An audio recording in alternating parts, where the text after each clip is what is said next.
Juin 1962. L'ombre des camps, l'espoir des communes. Jeudi 7 juin 1962. Depuis une semaine, les réfugiés du camp d'Elisabethville attendent un signe. Une promesse, un document. Mais rien ne vient. Le bourgmestre Mika tarde.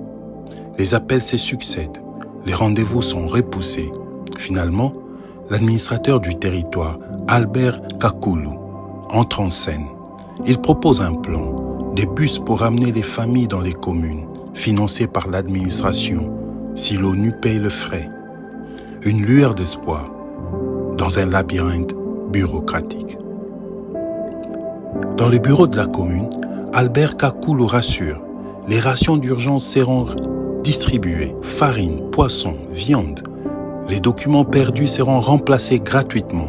Le ministre de l'Intérieur, Mbuyu, débloque 4 millions de francs pour relancer l'emploi. À la maison de Katanga, les réfugiés pourront retrouver un travail. Mais derrière ces promesses, une question demeure. Qui veillera à leur sécurité une fois rentrés? Vendredi 8 juin 1962, une réunion inattendue se tient à 16h. Le ministre Godefroid Mulongo, le bourgmestre Mwepu, le commissaire Bapé, l'administrateur Kakulu et l'adjoint Kianda sont présents.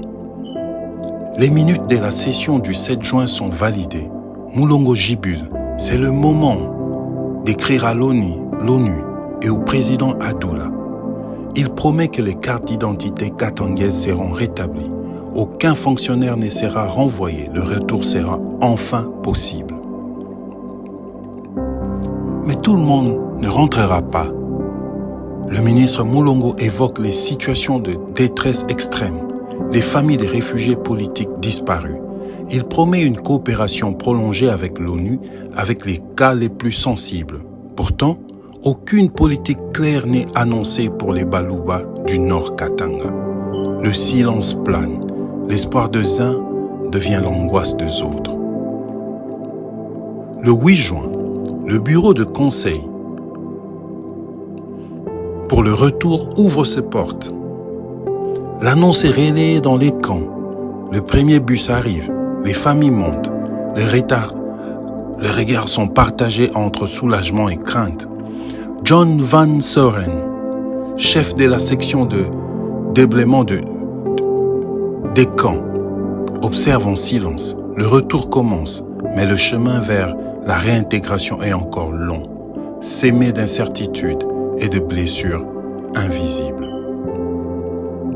En juin 1962, enfin, le démantèlement des 2 camps, irlandais et suédois, commence à prendre forme.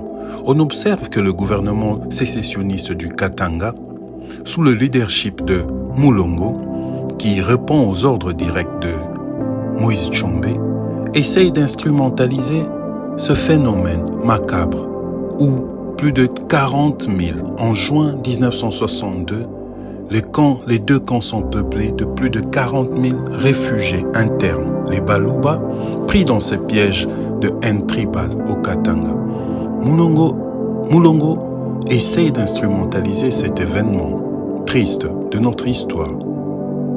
Il veut que la coopération du gouvernement du Katanga avec l'ONU puisse bénéficier de ces événements, mettre en avant l'agenda politique, créer une carte d'identité katangaise, ce qui serait l'équivalent d'institutionnaliser les autres comme étant venus d'ailleurs, puisqu'ils n'auront pas aucune chance d'avoir cette carte d'identité katangaise. Suivez-nous pour le reste de ce récit.